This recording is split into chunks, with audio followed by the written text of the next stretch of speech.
haciendo grada, ¿verdad? Pero en el momento que se nos complica el momento, el parto o la cesárea, entonces sí, empezamos todos a medio rebotar en el quirófano y a saber unos qué hacer y otros no sabemos qué hacer. Entonces vamos a hacer una revisión breve de lo que es la hemorragia obstétrica y qué es lo que podemos hacer para que estas pacientes no se nos mueran. Eso es lo peor que nos puede pasar a todos, que una paciente obstétrica fallezca por hemorragia obstétrica. La hemorragia obstétrica se considera hemorragia del embarazo, parto o puerperio a cualquier pérdida de sangre que no pueda ser compensada fisiológicamente y que por tal motivo pueda haber daño tisular, daño orgánico, daño cerebral, hipoxia, muerte. Tenemos emergencias inmediatas maternas como lo que es la placenta previa. Finalmente la placenta previa, si es una paciente que ya tenía un control con alguna obstetra, nos facilita mucho las cosas porque ya sabemos que trae placenta previa, pero son aquellas pacientes que me imagino que aquí también hay estos hospitales que llegan de la calle sin ayuno y después de haber comido un rico tamal, ¿verdad? Que llegan así de la calle y que no sabemos ni siquiera si trae algún control, si en algún momento de su embarazo fue al médico, al obstetra, si trae algún ultrasonido, y es entonces cuando el cirujano hace la incisión y se encuentra con una placenta acreta y muchas veces previa, percreta, etc. La atonía uterina, que es del 70 al 90% es nuestro principal motivo de hemorragia posparto. El desprendimiento de placenta normoinserta, el aborto incompleto, embarazo ectópico roto, la retención de la placenta, como decíamos ya, la placenta acreta, la ruptura uterina, que es también una situación de emergencia, los desgarros de la vagina en un momento de un parto vistósico y trastornos de la coagulación. La incidencia es mundial, se siguen muriendo las pacientes a pesar de que hay equipos multidisciplinarios y que cada vez tenemos más protocolos, más equipos que nos ponemos a hacer protocolos en los hospitales para que esto no suceda. Y si sucede, tratar de evitar que suceda, hacer prevención, y si sucede, saber qué hacer. Se dice que mueren cada año aproximadamente 140,000 mujeres por hemorragia obstétrica. Entonces, si hacemos una cuenta, sería como una mujer cada 4 minutos. La incidencia posparto es del 5 al 15% y del 75 al 90% es por atonía uterina. En México, las cifras preliminares hasta el 2005, ahorita todavía no tenemos las otras, del IMSS oportunidades, el 42% de las muertes perinatales es por hemorragia obstétrica. La mortalidad materna se va muy de la mano con las enfermedades hipertensivas del embarazo, junto con la hemorragia del parto y el puerperio. Como podemos ver, el porcentaje va muy de la mano, y a pesar de que las enfermedades hipertensivas siguen siendo las principales, la hemorragia obstétrica no se queda atrás.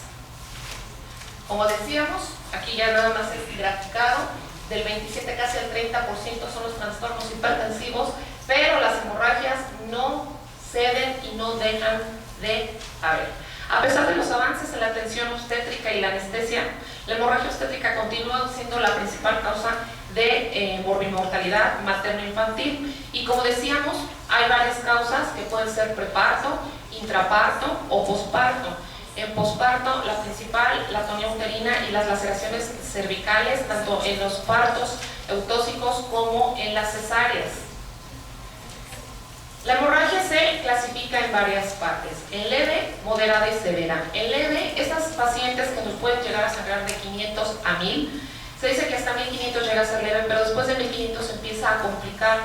La fisiología materna nos permite perfectamente que la paciente nos aguante 1000 sin que haya una sintomatología tanto en el monitor como con la paciente. La paciente sigue estando hablando, si está bloqueada, llega a estar medio adormilada, medio somnolienta, pero no hay más. El momento en que esos 1000 mililitros empiezan a sobrepasarse es cuando nosotros empezamos a tener problemas fisiológicos en la paciente, cambios en el monitoreo, y es cuando empezamos a querer ¿cuál es lo ideal? Prevenirnos y empezar con una hemodilución, eso sería lo más adecuado. Moderada, 1500 a 2000 y severa más de 2000. De acuerdo, obviamente, a la pérdida sanguínea, los nacimientos por vías vaginales tienen una incidencia de hemorragia obstétrica del 3.9 y obviamente la cesárea aumenta esta incidencia. Desgraciadamente la incidencia de cesárea cada vez va más a la alza. Muchas veces sí, ya hasta en los hospitales de gobierno llegan pidiendo cesárea a las pacientes. Las pacientes ya no quieren parir, ya no quieren esforzarse un poquito más. Y bueno, me incluyo, ¿no? Ya no quiero arriesgar, dicen que por DCP, ¿no? Por deseo de conservar el perineo intacto, ¿no? Entonces nos llegamos queriendo cesárea, ya no queremos parir. Y muchas veces en los hospitales de los privados, pues los ginecólogos a veces nos hacen caso, ¿verdad? Nos hacen caso y nos aplican una buena cesárea que sin problema alguno podemos salir antes de la cirugía. Pero ¿qué hay de estas pacientes que llegan al quirófano y quieren cesárea sin tener una indicación? ¿Cuáles son nuestras metas en el manejo? Un manejo rápido, no pensarlo, no retardar la reposición polémica y no retardar la transfusión. Evitar a lo más posible las secuelas maternas y fetales, restaurar y mantener el volumen sanguíneo. Lo pongo en color rojo porque es lo primero que tenemos que hacer, es lo primero que nos debe preocupar, reponer el volumen sanguíneo mientras el cirujano cierra la llave. Mientras él cierra la llave, nosotros tenemos que reponer ese volumen que está perdiendo la paciente. Mantener el adecuado transporte de oxígeno, mantener la hemostasia, evitar la triada letal, que es la hipotermia, la acidosis y la coagulopatía, así como controlar el sitio de sangrado. Los objetivos. El mejor objetivo es que todos en conjunto trabajemos, desde el anestesiólogo, el ginecólogo, banco de sangre. En el momento que tenemos la emergencia, el banco de sangre ya debió de haber estado avisado. No hay paciente que deba de ingresar a quirófano sin tiparse y sin cruzarse. Estar avisado también el servicio de neonatología y si hubiera y si aplicara radiología intervencionista. Debemos todos en los hospitales tener un protocolo que cada servicio aplique y que cada uno de nosotros tengamos la conciencia de que podemos llevarlo a cabo.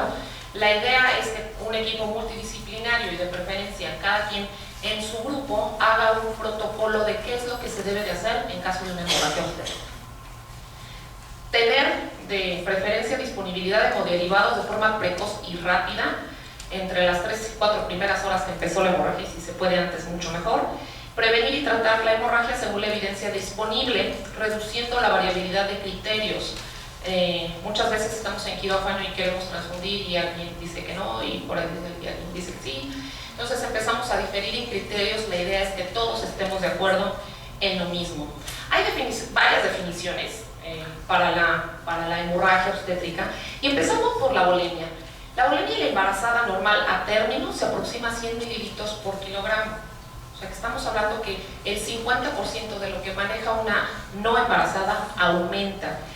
La hemorragia engloba antenatal, que es desde las 24 semanas antes del nacimiento. La hemorragia posparto, que esta es la primaria, las primeras 24 horas tras el parto, y secundaria entre las 24 y las 12 semanas después del parto. Su clasificación, como decíamos, puede ser según la magnitud. Y tenemos la hemorragia menor y la hemorragia mayor. La hemorragia menor son pérdidas entre 500 y 1000 mililitros, que como ya habíamos mencionado, son muy bien toleradas esa pérdida por la paciente embarazada, siempre y cuando no tenga una enfermedad coadyuvante, ¿verdad? Que sea cardiópata, por ejemplo. Una hemorragia mayor, pérdidas mayor a 1000 mililitros, y esta puede ser moderada o severa, dependiendo si son menor de 2000 o mayor de 2000.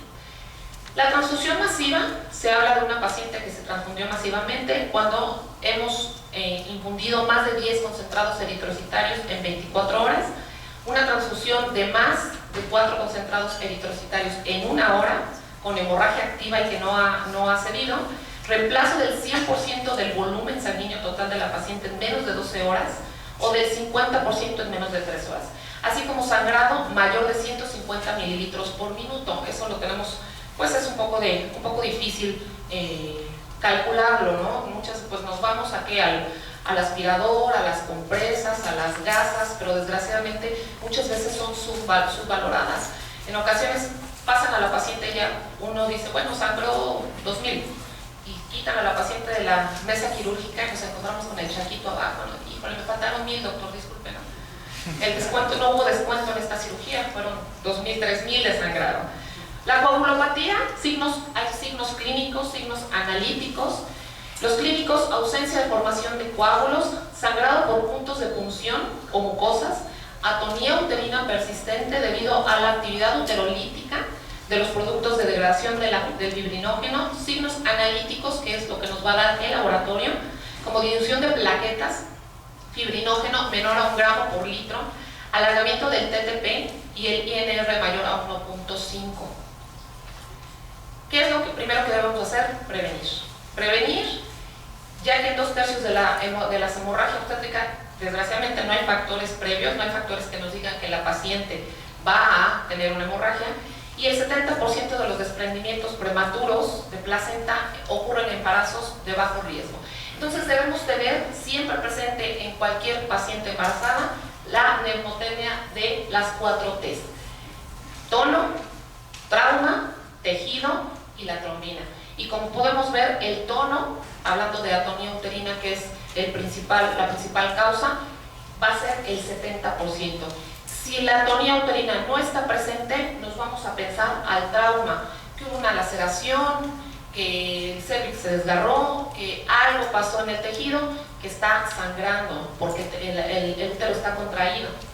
El tejido realmente se eliminó todos los restos placentarios, habrá que revisar nuevamente. Y la trombina, que ya sería casos de desprendimientos de prematuros de placentas, en fetos muertos y que no han sido expulsados. Entonces, como decíamos, las 4 T's, si nos podemos fijar en este cuadro, espero que se vea bien, de las 16 causas que están aquí, 8 de ellas, y que son de las cuatro causas de la mnemotecnia de las T, 8 de ellas es el tono. Entonces, seguimos en lo mismo. Principal causa: atonía uterina, por placentas previas, por embarazos múltiples, por hemorragias previas. Dice que por el origen étnico asiático, las pacientes obesas, además de que nos cuesta trabajo por todos lados, ¿verdad? Nos cuesta trabajo a nosotros, nos cuesta trabajo al anestesiólogo, le cuesta trabajo al cirujano. Aparte, son de las que más tienen probabilidad de hacer una atonía uterina. Y bueno, si nos vamos aquí abajo, trabajo de partos prolongados, más de 12 horas, y edad mayores a 40 años, que sea su primer embarazo. Como decíamos, la prevención es de las cosas más importantes antes de que nos sucedan las cosas, y la prevención nos incluye 4 puntos. Corrección antenatal de la anemia. Trataremos, lo ideal es que entren a quirófano con una hemoglobina mayor de 10.5. La deficiencia de hierro, ya eso será del obstetra, que nos ayude, ¿verdad?, a poner o a que la paciente tome hierro oral o parenteral, ya que existe una posible asociación entre la ferropenia y las atonías uterinas. La eritropoyetina humana recombinante está indicada, digo, es muy cara, ¿verdad? No todos tienen acceso a la eritropoyetina, pero bueno, en casos de las pacientes que tienen enfermedad renal avanzada puede ser una buena opción y no produce efectos adversos maternos, fetales ni neonatales. Planificar el parto, avisando con suficiente antelación a todos los servicios. Reservar 4 o 6 unidades cruzadas en todas las pacientes. Es bien difícil esto, ¿no? La verdad es que es bien difícil porque el banco de sangre no va a ver. El banco de sangre nos va a decir: ¿está sangrando? Sí, ya lleva 1000. Todavía aguanta. ¿No les ha pasado? No, ahí voy.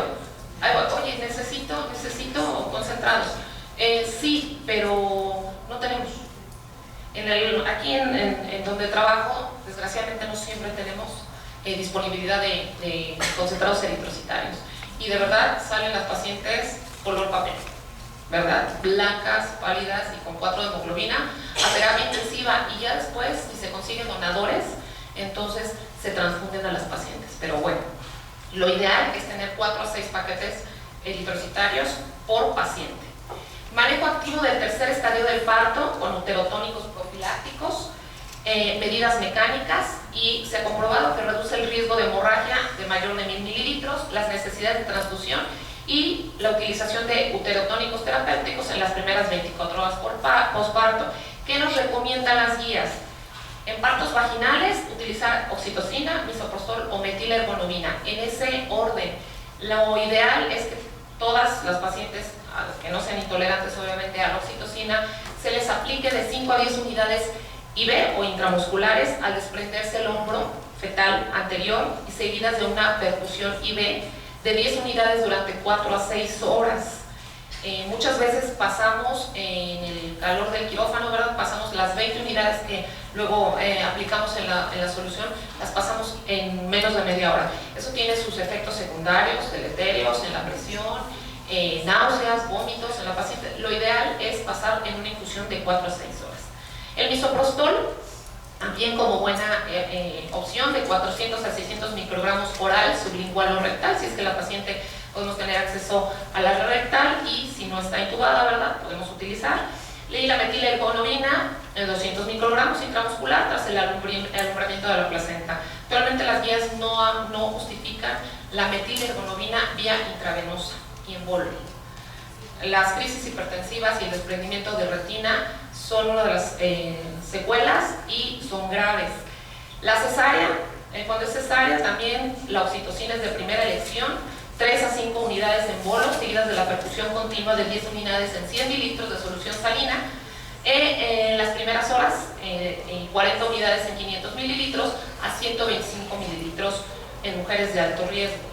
La carbetocina, análogo de la oxitocina, es muy buena elección, es muy cara y realmente no hay muchos estudios que justifiquen su uso de manera rutinaria. Pero lo que sí es muy cierto es que si vamos a utilizar la carbetocina, sea de primera elección. No infundamos primero la oxitocina, porque llenamos los receptores miometriales de la oxitocina, y la carbetocina ya es un gasto que no nos va a brindar frutos. Si vamos a utilizar la carbetocina, que sea de primera elección, y si tenemos, como veíamos en las anteriores diapositivas, tenemos esos tipos de pacientes obesas, multigesta, con un embarazo macrosómico, ya no pensar tanto en la oxitocina, irnos inmediatamente a la carbetocina, que es 8 veces más potente que la oxitocina. ¿Para qué? Y bueno, ya nosotros ya evaluamos a la paciente, ya vimos que es una paciente de riesgo, ya hicimos nuestra prevención, ya entró con más de 13 de hemoglobina, ¿verdad? Pero, como decíamos, las embarazadas no tienen palabra y no sucede. No sucede el desprendimiento, no sucede la ruptura uterina y nos encontramos con placentas secretas y aparte previas, y la paciente comienza a sangrar. ¿Qué debemos de hacer? Activar un protocolo. Si no tenemos aún el protocolo, formarlo. Es una buena oportunidad de formar el protocolo en nuestros hospitales de qué es lo que se debe de hacer en estas pacientes. Esto es un ejemplo de un artículo en lo que ellos nos dicen que podemos o cómo podemos hacer nuestros protocolos. Desde el momento, no lo vamos a revisar todo porque es muy largo, pero desde el momento en que se admite a la paciente, ver si es de riesgo bajo, alto, identificarla y ver si en el momento de la admisión tiene un factor de riesgo para que nos sangre, y ver, bueno, obviamente después de reconocerla, ver si nos puede sangrar más de 500 mililitros, más de 1000 mililitros, y pasarla ya a quirófano como un código rojo. Esta es la segunda parte, son varias hojas, no las voy a pasar, pero nada más es como el ejemplo del estadio 2, del estadio 1, cuando ya se presenta la hemorragia obstétrica, qué debe ser desde nosotros, la enfermera, en qué debemos de pensar y cuáles son nuestras opciones de los agentes uterotónicos. Y así se va todo el protocolo. Lo ideal es que todos los hospitales tuviéramos eso, no todos los tenemos. Ya se nos presentó la urgencia, ya está sangrando la paciente, ya está con la hemorragia. ¿Qué debemos de hacer? Lo primero, reanimar con líquidos intravenosos, evaluar Evaluar a la paciente simultáneamente, estabilizando hemodinámicamente y monitorizando a la paciente. Los objetivos de esta reanimación es que la hemoglobina la tengamos entre 9 y 10 gramos por decilitro, las plaquetas sean mayor a 75 por 10 a la 9 por litro, el TTP esté a menos de 1.5 del control y el fibrinógeno lo mantengamos por arriba de 2. En caso de que sea la hemorragia menor, no controlada y si la paciente no se haya deteriorado aún, no tenga signos de shock, bueno, vamos a solicitar de manera urgente el grupo IRH y un hemograma. Vamos a canular, lo ideal es, no sé si, bueno, yo se los digo porque de verdad, luego llega al quirófano una paciente con un catéter 18, ¿no? 20 de bebé, ¿no? Oye, ¿le puedes canular otra vez? Es que no pude, ¿no? Entonces toda la paciente obstétrica debería entrar mínimo con un 16, mínimo. Es que le va a doler, híjole, pero de verdad le va a servir, ¿no? Entonces todos deberíamos de vigilar a nuestras enfermeras de que pusieran un catéter, un SOCAT número 16 como mínimo. Infundir cristaloides de primera opción, los cristaloides siguen siendo nuestra primera opción. Mantener presión arterial y mantener la monitorización.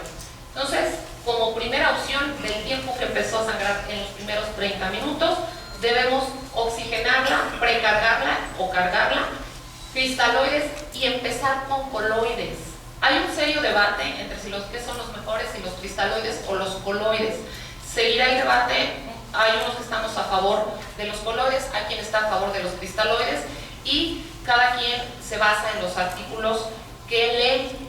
Pero bueno, los coloides son una muy buena opción mientras tenemos los paquetes globulares. Entonces decíamos que la capacidad de transporte de oxígeno no la vamos a obtener con cristaloides y coloides, necesitamos transfundir en caso de que sea necesario, mantener una adecuada perfusión con una resucitación inicial de cristaloides, como siempre nos lo han dicho, 3:1. Entonces, ¿qué coloides? Sí, tenemos varios coloides. ¿Qué coloides puede utilizar en estas pacientes? Tenemos varios coloides, que es en los naturales y los sintéticos. Los naturales, la albúmina, que es de origen humano, es muy cara y necesitamos suficiente dinero, ¿verdad?, para tener varios, para reponer volumen, las cantidades tan grandes de volumen que pierden las pacientes. Los sintéticos, almidones, dextranos y gelatinas. Las gelatinas que están en el mercado desde 1914, que son muy buenas, son las que más tienen efectos anafilácticos, están reportados muertes por anafilaxia por gelatinas, pero bueno, en muchos hospitales es lo único que tenemos, gelatinas. Nunca alcanzan el 100% de una reposición volémica porque tienen un peso molecular muy bajo. Al tener ese peso molecular tan bajo, en cuanto la solución polidispersa entra al plasma, empieza a depurarse vía renal. Entonces realmente nunca va a alcanzar el 100% de reposición de volumen. Los dextranos ya no se utilizan para reponer volumen, fueron muy alergénicos y con considerables efectos deleterios sobre la coagulación, ya no se utiliza para reponer volumen. Y los almidones que son los únicos que han ido evolucionando durante el tiempo, desde que nacieron, hace ya muchos años, hasta la última generación, que quedó en 1999, aprobada por la FDA, que se llama tetralmidón. El tetralmidón, por cierto, que lo tienen enfrente, ¿verdad? El hidroxetilalmidón, todos los almidones, a pesar de que tienen diferentes pesos moleculares, son iguales en el sentido de su origen de maíz. Actualmente hay uno que tiene pisa, me parece, que es de papa. No son lo mismo, definitivamente los dos son coloides, pero no son lo mismo. Los almidones de maíz son los que menos alergias han causado. Tienen tres características físico-químicas muy importantes que lo difieren de los otros o de sus mismos primos, ¿verdad?, de almidones, pero que no son iguales. El grado de hidroxietilación, el peso molecular inicial en lo que le estamos infundiendo y el índice C2, C6. Estas tres características físico-químicas nos van a dar la eficacia volémica, su capacidad expansora, así como la duración del efecto. ¿Qué otra cosa? Los efectos secundarios. Habrán escuchado, habrán leído y que muchos de los almidones están tanto satanizados porque se había escrito, se había publicado que causaba muchos efectos deleterios sobre la coagulación y las pacientes o los pacientes sangraban mucho más. La verdad es que era cierto, sí, por eso se estaban publicando. ¿Qué fue lo que pasó? Que empezaron a bajar los pesos moleculares. Los pesos moleculares eran muy altos, tan altos que al entrar al plasma, la alfa-amilasa no lograba partir las moléculas tan grandes y no se eliminaba. Entonces se quedaba dando vueltas en el organismo hasta que esas moléculas podían alcanzar el umbral renal y se podían eliminar. El grado de hidroxietilación y el índice C2-C6, que ahorita vamos a explicar con más detenimiento, nos hacen la gran diferencia en los almidones. Decíamos que el peso molecular no es nada más que el tamaño de la molécula, a la que se va a enfrentar la alfa-amilasa para poder partir ese almidón, esa molécula. Cada molécula de almidón tiene 10 moléculas de glucosa. Esas 10 moléculas de glucosa, cada una tiene sus 6 carbonos. De cada carbono se va a agarrar un grupo hidroxietilo. Estos grupos hidroxietilo, que parecen muy inofensivos aquí nada más, si se fijan, lo que va a causar es que, graficado aquí como si estuviera aquí la alfa-amilasa, no va a permitir que entre a la molécula y la corte. Entonces, si el peso molecular es tan importante, el grado de sustitución molar, que es de 0.7, 0.6, 0.5 o 0.4, es el número de estos grupos hidroxietilo por cada molécula de almidón. Si nosotros tenemos muchas moléculas muchos grupos hidroxietilo en cada molécula, la alfa-amilasa no va a poder partirla. Es por eso que los almidones de gran peso molecular y de gran grado de sustitución molar quedaban tanto tiempo en el organismo. Obviamente se iba hacia los tejidos, se pegaba a las plaquetas, se pegaba al endotelio y no permitía que coagulara.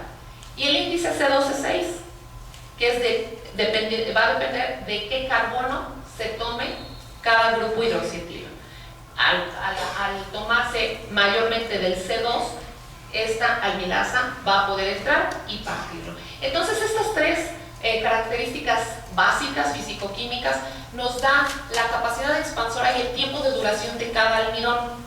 Es por eso que los de mayor peso molecular duraban tanto tiempo y se acumulaban en los tejidos, y el tetraalmidón, que es el único que está aprobado por la FDA, nos dura nada más 24 horas después de una sola infusión de 500 mililitros. Como lo dice este artículo, que ya es un tanto viejito, pero es el único que se dio a la tarea, que se ha dado la tarea de ver las concentraciones plasmáticas de varios almidones. Como podemos ver, el heptalmidón a las 24 horas casi quedaba el 60%, era muchísimo. Por eso los pacientes tenían fallas renales y en la coagulación eran moléculas muy pesadas.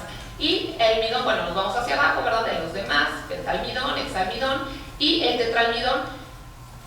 Como vemos aquí, a las 24 horas ya no hay nada, ni había nada en el espacio intravascular. Esta gráfica reportada en el Anesthesiology de 2009, vemos cómo hay muchísimos tipos de almidones, con varios pesos moleculares, varios grados de sustitución molar, pero la capacidad expansora seguía siendo igual, del tetraalmidón al heptalmidón. Vemos cómo es exactamente igual. Entonces no había una razón, y ya no hay una razón para seguir poniendo pesos moleculares altos. De las reacciones anafilácticas, de los coloides que podemos infundir, las gelatinas son las que presentan mayor grado de anafilaxia, y las que menor presentan son los almidones, todos los tipos de almidones, independientemente del peso molecular. Entonces ya sabemos con qué podemos reanimar a nuestros pacientes antes de tener productos hemáticos. Vámonos a seguir la misma gráfica que siempre nos ha publicado a evaluar el shock del Colegio de Cirujanos, el Colegio Americano de Cirujanos, donde nos indican las pérdidas en porcentaje o en mililitros, pérdidas sanguíneas. Vemos cómo se va de 500 a 1000 hasta más de 2000. Más de 2000 ya tenemos el sensorio afectado, la perfusión obviamente va a estar afectada si no estamos nosotros reanimando a la paciente, el pulso se va a aumentar, va a haber taquicardia, la presión va a caer, la sistólica por menos de 70, el objetivo decíamos que teníamos que mantenerla por lo menos en 90 o 100, el grado de choque es severo y la transfusión masiva es inminente.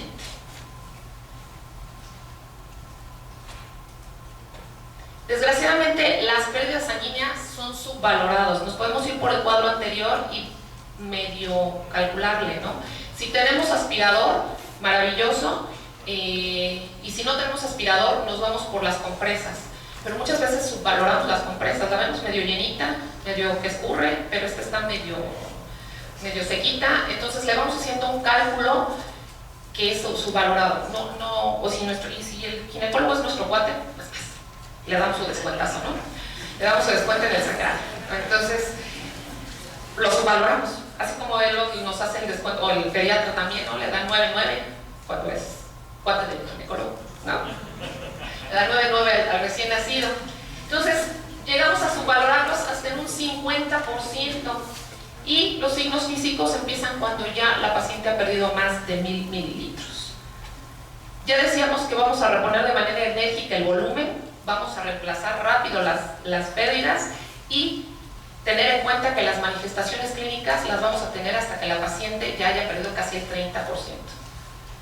Restaurar la volemia con soluciones cristaloideas 3:1, de preferencia al principio, para aumentar la presión hidrostática, pero vamos a disminuir la presión oncótica. Entonces vamos a regular la presión oncótica con un coloide de preferencia, y si no, el que tengamos, de preferencia el tetralmidón. 2:1, ya que ha demostrado ser de los que ofrecen mayor eficacia, casi efectos nulos sobre la coagulación, y altas dosis, es el que más dosis tiene aprobada por la FDA, que son 50 mililitros por kilogramo en 24 horas. La anemia es mejor tolerada que la hipovolemia, entonces repongamos volumen en la paciente. Manejo de hemoderivados, nos dicen que la paciente sin pruebas cruzadas, que nos entra de la calle y que no se alcanzó a tipar ni a cruzar, pidamos 5 concentrados eritrocitarios O negativo, 4 unidades de plasma fresco concentrado AB positivo y un pool de plaquetas en la primera entrega. Si seguimos sin pruebas, 4 concentrados eritrocitarios O, el RH de la paciente es de ser posible, y 4 unidades de plasma fresco concentrado AB en la segunda entrega, y ya se recomienda después que se transfunda lo que la paciente, el RH, el tipo y RH de la paciente. Pérdidas, la reposición de hemoderivados la vamos a hacer cuando la pérdida ya esté entre el 30 y el 40%. El que esté yo insistiendo en la reanimación pre y trans con cristaloide y coloide, lo ideal es no transfundir tan rápido a las pacientes, evitarles el riesgo de una transfusión. También el transfundir a la paciente de manera prematura, hay estudios donde se ha visto que los pacientes que se transfunden sobreviven menos que los pacientes que no se transfunden. Por eso ahora los testigos de Jehová menos nos aceptan, ¿no? Pues, la transfusión, y tenemos pleito casado con ellos. Tener un hematocrito del 21% por lo menos, una hemoglobina de 7 gramos mínimo, y administrar más de 3.500 de líquidos para preservar la vida y reducir la mortalidad. Como decíamos, el concentrado de Matías sea para mantener mayor a 7 gramos la hemoglobina, el plasma fresco, como ya lo habíamos mencionado, para mantener por arriba del 30% los factores de coagulación. Si tenemos plaquetas, bueno, pues transfundir plaquetas y recordar que cada unidad nos sube nada más de 5 a 10.000 plaquetitas por microlitro, crioprecipitados, y para poder tener factores de coagulación y de preferencia el fibrinógeno arriba de 3 a 4 gramos. Si ya tenemos una paciente, sangró, la transfundimos, le pusimos y ya tiene todo y empieza a hacernos coagulopatía, tenemos que pensar en la coagulación intravascular diseminada como punto primario. De causa obstétrica, la embolia de líquido amniótico, el desprendimiento de placenta y el síndrome de Hett, y de manera secundaria la transfusión masiva, que es lo que vamos a causar, y el consumo local y continuo de los factores de coagulación. Es difícil de monitorizar, digo, si no es tan fácil, ¿verdad? Que el laboratorio nos diga, dame unas pruebas de coagulación, dame otras y dame otras. Entonces, no retrasar el tratamiento de la probable coagulopatía, aunque no tengamos el estudio de laboratorio, el resultado de laboratorio. ¿Qué nos dice? Que podemos utilizar fibrinógeno. Si tenemos fibrinógeno, a todo dar, ¿verdad? Qué bueno que tengamos fibrinógeno, no siempre lo hay en los hospitales, ya que es el tratamiento sustitutivo que se asocia con disminución significativa de los requerimientos de concentrados eritrocitarios, plasma fresco congelado y plaquetas. Nos dice que reduce la pérdida de sangre y los requerimientos transfusionales, compensa cifras bajas de plaquetas. ¿Cuánto debemos de administrar? De 30 a 60 miligramos por kilogramo. El factor 7, el Novoseven, también nos los menciona la literatura como una opción, sin embargo, lo ponen hasta el último paso para tratar de que no haya una histerectomía. No hay en el hospital, es muy caro, no los tenemos todos en todos los hospitales, si lo tenemos lo podemos utilizar, pero nos dicen no retrasar la histerectomía si ya la paciente se le ha hecho absolutamente todo, medidas manuales, el ginecólogo ya puso balón, nosotros ya transfundimos, ya llevamos 10 paquetes, ya no nos vamos a estar esperando para ver si el Novoseven hace efecto. Lo que sigue, desgraciadamente, es una histerectomía. Pero bueno, nos dice que si tenemos Novoseven podemos administrar 90 microgramos por kilo en bolo, pasar de 3 a 5 minutos, si a 20 minutos no hay respuesta, una segunda dosis, y si el sangrado persiste, bueno, pues después de la segunda dosis ya no hay más que hacer, más que la embolización, si es que tuviéramos quien no la embolizara, o definitivamente la histerectomía. El manejo anestésico va a depender de cada uno de nosotros, de lo que nosotros queramos manejar. No hay una literatura que nos diga usted debe de manejar a la paciente con este tipo de anestesia. ¿Por qué? Porque se nos presenta en muchas situaciones diferentes.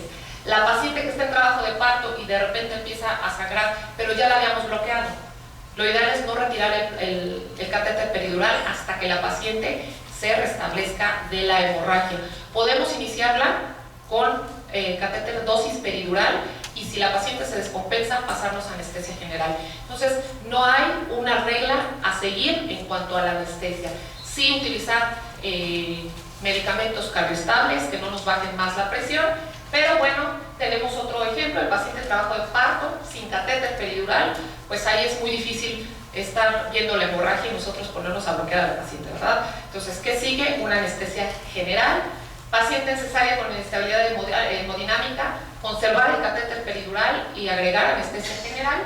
Y el paciente con diagnóstico de eclectismo placentario o sospecha, esa paciente nos puede dar la oportunidad, si no está sangrando, de aplicar una anestesia regional y ver cómo evoluciona, y si es necesario, pues aplicar anestesia general. Conclusiones: tomar en cuenta las recomendaciones para el manejo del choque hipovolémico de acuerdo al Colegio Americano de Cirujanos, realizar una precarga óptima en toda la paciente embarazada. La precarga es, aunque no tenga riesgo, desde siempre nos han dicho que para evitar la hipotensión secundaria al bloqueo, precarguemos. ¿Cómo podemos precargar? También podemos precargar con coloide, y nos da un tiempo extra en caso de que la paciente nos empiece a sangrar. Realizar la reposición de volumen de acuerdo a la regla, cristaloides 3:1, coloides actualmente ya es 1:1. Hay literatura que todavía nos dice que 2:1, pero todavía puede ser 1:1. Y considerar la transfusión sanguínea cuando el volumen perdido sea mayor a 30% o antes, si se presenta inestabilidad hemodinámica. Y de los coloides, pues ya es repetirlo, el tetralmidol, que es el más seguro actualmente. Recordar que durante la hemorragia obstétrica un fuego pequeño puede apagarse rápidamente, pero si se consiente y no lo tratamos a tiempo, los ríos ya no podrán apagarlo. Muchas gracias.